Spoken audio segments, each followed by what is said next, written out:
Welcome to CEO Chats India. We got today with us here B. Sudhir, CEO of BJR Group. Really happy to have you here with us. Thanks so much for coming out here. You've had such an interesting background, starting out in India, really the automotive space, but in many organizations and many countries, in Africa and now in India, and helping Indian organizations today move to Africa. Tell us a bit about how you got into this space. Tell us a bit about your background and tell us some quick insights you have as CEO. Okay.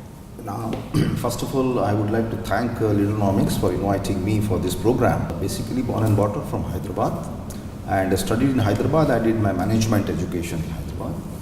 In 1988, I finished my management education, and then I started with a small company which is by name Coromandel Paints. I started the paint industry. Wow, okay. And there I have worked on a frontline position. I was a sales officer there. But, so you started a career in sales? Sales officer, yeah, of course. Because in management also I did my specialization in sales and marketing. Right. So that's a great place to start actually. Yes. Because you get out to the front, you understand the customer. And Exactly. And I was very passionate from the day one itself that I will take up marketing. That it was predetermined when I was in school days itself. So that is how I have taken up. And in that company, when I started as a sales officer, that was my start of my career. But to my fortunate, as a sales officer, I had representatives under me. So my day one career started on a supervisory note. Rather, you can say a middle-level leadership. Okay. Fantastic. So you got accelerated there. Yes, exactly. So I worked with that company in Hyderabad for 2 years in the paint industry. And then from there, I moved on to a bigger corporate. I was with MRF Tires. Probably you must have heard about it. Yes. They are a top company today in India. They're the market leaders now. Okay. So I moved on to that company at the same position, and I worked for 7 years.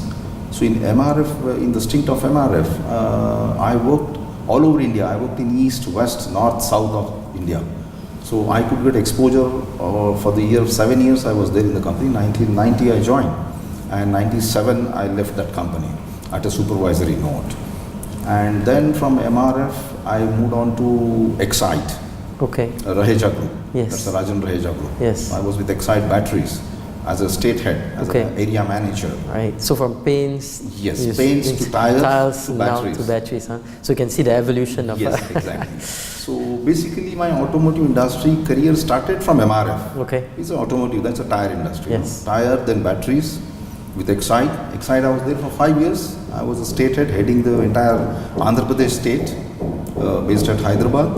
I was there for 5 years, and then from Excite, I moved on to Chennai-based group. That's a Shriram group. They are into multifaceted. They are into investment. They are into commercial vehicle financing. So I was taking care of their investment as well as vehicle financing portfolio as a general manager for the southern region. So there I was worked for 2 years. And from there, then I moved on to a company called Bridgestone. It's a Japanese brand. Yes, the tire company. Yeah, it's a tire company. Okay. So, because that time Bridgestone came to India and they started manufacturing. So that is how the opportunity came, and then I moved on to Bridgestone. So what roles were you? I mean, were you still in sales pretty much, or you sales. Very much sales? All through the sales and marketing. Okay. Yeah. Okay. So in Bridgestone also again back to tires, but it's a Japanese company. So the culture was totally a Japanese culture. Of course, I learned a lot in that company also, because basically, as we know, Japanese, they are very disciplined That's people. Right. They are very disciplined people, and they believe more in presentations. Anything you talk, you have to present. Otherwise, a typical Japanese, I would share the experience, typical Japanese, he will not understand if you talk across like this. That's right. Yeah. He will say, you present me. So that is how the more of presentations were there in that company. And that company, I had a very good experience because my reporting boss was Japanese itself. I was reporting to director who was a Japanese, and there also I worked as a general manager then for 5 years. And from Bridgestone, then I got a opportunity to work in Africa. So tell us a bit about this. I mean, Africa must have been a huge challenge for you to even decide, right? I mean, this is many years ago. Yes, because that was my first opportunity and chance to move to abroad, and that too in Africa. When I got initial discussions were through, everything was through and when I ultimately got the offer of Africa. So even I was also having my reservations there, because sitting in India, typically, you have to work in Africa, means Africa as such is a fearsome kind of a country. But you took up the challenge, you went there? I discussed with many of my colleagues, friends who work there or who had contacts there. But majority of them, they said, no, it's a very dangerous country, dangerous platform, it's difficult to work there, security problems and all those things. But then I said, see, let me look at it like this, If I look at it on a positive front, it's a big jump for me in my career path. I'm straight away taking over as a managing director for the group company there. So I said, come what may happen, see, it may not be that dangerous that they will just kill everybody. It can't be like that. Then there won't be Indians there staying. So there are Indians staying and working, which means there is some kind of securities there. So that is how, despite I got informations on a negative front, I took up the challenge. And your family went with you? Yes. So 6 years, right? You spent. First I went there. In fact, even my family also was slightly reluctant. Then I said, nothing doing, don't worry about that. So I went there. Then after 6 months, then I shifted my family. Then I saw there everything was fine. Why people are just blaming for Africa that is dangerous, this, that and all that. So what were the challenges there though? I'm sure there were some challenges in Africa. Corruption probably was one. Yeah. You see, basically there are few challenges which you don't find in India, which are in Africa, basically. One is, in Africa what happens is the major business in any segment if you take, major customer is the government.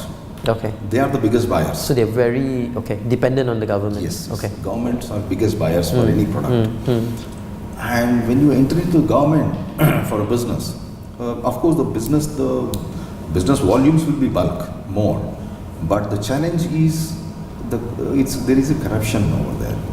It's an open. Okay. So there, you need to have to build up contacts with those officials. That is a very, very difficult path actually. They don't get open up very easily, because I was an Indian and they are Africans. So they will have reservations.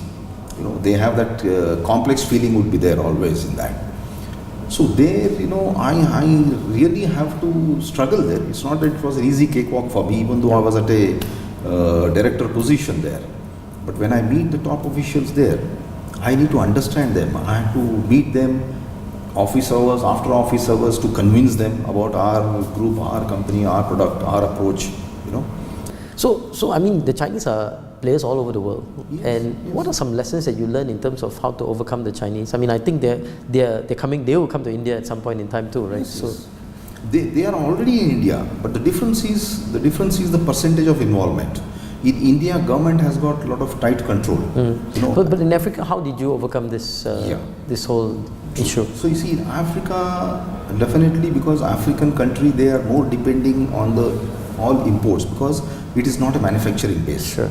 So everything the country has to import from other countries, and the affordability is low. That is how the Chinese products are there. But that doesn't mean that an African consumer doesn't want a quality product. What he looks at it is if he gets any kind of support. So there, what we did is we tried to attach with some financiers to help them in their purchasing power to the extent of buying a quality product. So that's the key, always figure out the financing piece of it. Yes. And then we also, from company side, we also formulated some schemes which can be affordable to him. So that is how we could able to counter Chinese in our segment of the market. And that is how slowly the change has come. Because especially we had a big challenge in two-wheeler industry there. Chinese two-wheelers are humpty in there. They run as a taxis, two-wheeler taxis there. It's very typically, because to go interior you don't have any transport. So these two-wheeler taxis are useful. So they're pushing the Honda brand, which is a world #1 brand. It's damn difficult it was. Which is the brand that you guys were peddling, right? Then we try to attach with some of the financiers, which enable them to buy. Okay, you give some kind of your money, how much you want to give, and then we attach with this financing and you buy the product. That is how we could able to turn around, and then they felt, yes, damn good, this is, we have to buy Chinese product yearly twice, rather we are buying only yearly once. So it fetches us, it gives us better retention, better profitability.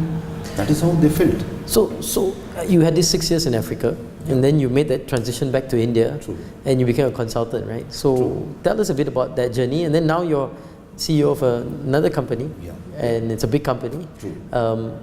What are you doing now, and what are some of the lessons that you've learned in the last couple of years back in India? Yeah. See, now back in India, I came back in 2016 after finishing 2 contracts with Africa. And then immediately after coming back to India, gaining those kind of exposure, experience and all that, then I had a tie-up with 2 consultants here whose clients wanted to establish business over there. In Africa? Africa. So then the consultants, that company said, why don't you help us out in this? So that is how then I used to give them all sorts of information as a consultant, how to go about it, whom to approach, what kind of marketing strategies will work out there, how you have to go about it, what kind of a network you need to have, which are the places, which are potential places. So entire kind of a project reports and guidance I used to give them. And that has gone through since 1.5 years I have did that basically. And then through one of my contact, I got this offer from BJR Group. And because this is an upcoming group, and they were also looking for a senior profile who have some international experience, plus Indian experience, you should like a culmination of both. So this is about a year plus ago, right? Yes. So then I took over this 1 year back into BJR Group as a CEO for this company. And this group is, as I said, it's an upcoming group.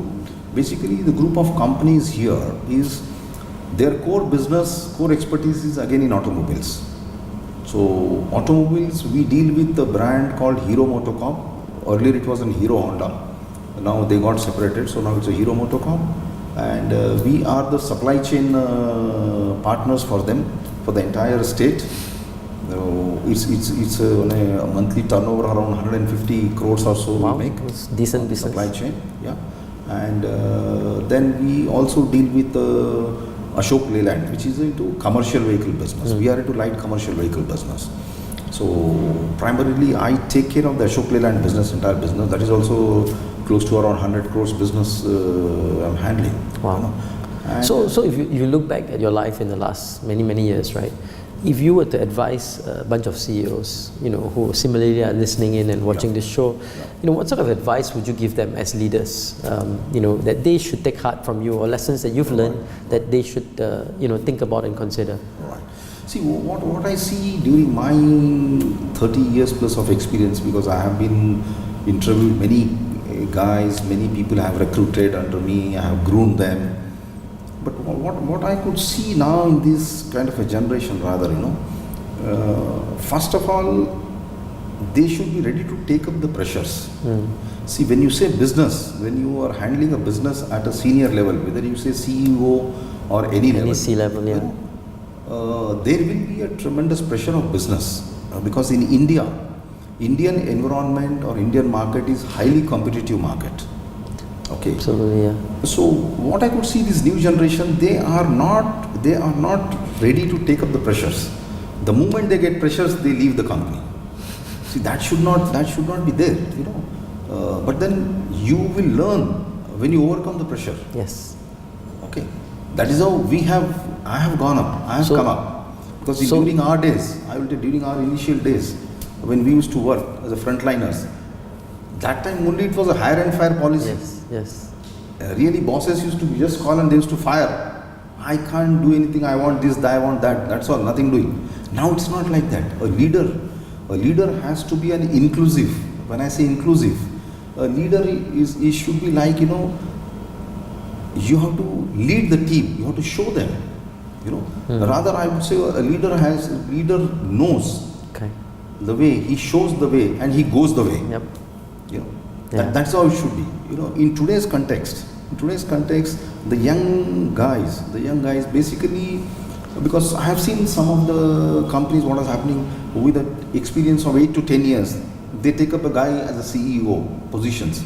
It's not right, I would say, because to take up that kind of a position, you need to have experience. And what you're saying is that experience is what builds you the ability to withstand pressure, to be able to take decisions, gain perspective, have self-confidence, and because when you are being at a senior level, leading a team or running a company, operations, your decision making has to be fast. That is very, very important. And accurate too. Accurate. Decision making will come when you have exposure behind you, experience behind you, handling different market, different segment, different people. Then you know you will be able to judge and you will be able to give the decision faster. That is a key today. Okay. Because especially in the Indian context, I would say, decision making is a very, very key aspect for a leader. If you are delaying in making decision, you are lost the race. So that part, the younger generation, due to lack of exposure, I would say, number one. Number two, fortunately or unfortunately, what is happening, a lot of IT sector has boomed up in India, and they have grabbed a lot of young talent, and there the culture is a bit different. Okay. But when the guy leaves an IT company and when he comes out, he is not been accepted anywhere. Rather, in my own company now, in where I am there as a BJR, I get so many people for a GM level position. They worked in IT company, they are coming, they want to work in my company. But when I interview them, when I ask them, I could easily make out they can't withstand the pressures. Okay. So that's what young people really need younger to generation learn. should understand that if you want to be a leader, effective, or you want to be a successful leader, you need to succumb to the pressures. You should be able to handle the pressures. That is And that's really not easy. today. That's not easy to teach. It's something that you can only gain, like you said, through experience. Now, we just have time for one more question. Just to close it out, if you were to give advice to these young people, right? I mean, one, you said to learn to I guess go through, experience life and learn to withstand pressure. But if you were to look at a young boy just graduated from your young girl, just came out from university, and they want to become like you, a successful leader and a CEO and leading at a C level, what sort of advice would you give to this young person? See, my sincere advice to such kind of young crowd is first you set your vision first. What do you want to be? Personal vision. Huh? Yes. First, what do you want to be? Either you want to be in the sales and marketing line, or you want to be in the finance, you want to be in accounts, or you want to be somewhere else, back office. First, you set your vision where you want to be, what field you want to go about it. It's not that your background is something else and you are doing something else. Then you can't set a vision. So I could see, that's what again I come back to IT field. You see in IT field today, a lot of engineers are working there, who are with mechanical, civil backgrounds and all, they are working. But see, they are not being able to set their vision properly. What I want to do, I want to grow at this stage. Okay, if I want to become CEO, means I have to go like this. But going like this, the path is also difficult. So whether am I able to succumb to the pressures? Am I able to take decisions quickly? So these things they should know. Absolutely. Once you come out of the college, okay, you will think, what should I do now? But what is your qualification? So look at the appropriate advice would be, okay, if you have studied a management, for example, a guy, if you have studied a management MBA in finance, especially, then you choose a finance line. That will better. So stick to your specialization. Okay, you have done MBA finance and you are coming into marketing, then there is a disconnect. Gap. But there are guys who have done like that, but they have gone through a difficult path because they have stuck to that. Yes, you have to learn. I mean, really, if it's possible, if you push yourself and learn. Exactly. Fantastic. Because young crowd I have seen today, a lot of people. There is many companies today. There are employee turnover is very high. Why high? Because the moment they get pressure, they leave the job.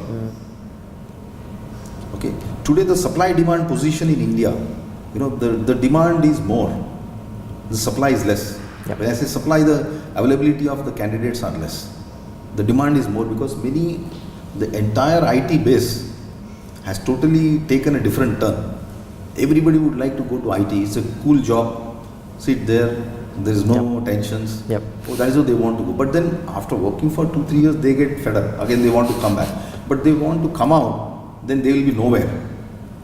Yeah. So I mean, I'm learning some great lessons. One is, you got to figure out how to get the experiences. Exactly. You got to learn to withstand pressure and slowly build yourself. Exactly. And finally, I think if you want to go into a space, go deep. I mean, that's essentially what you're saying. Specialize, go deep, and be master. Be an expert in that space. True.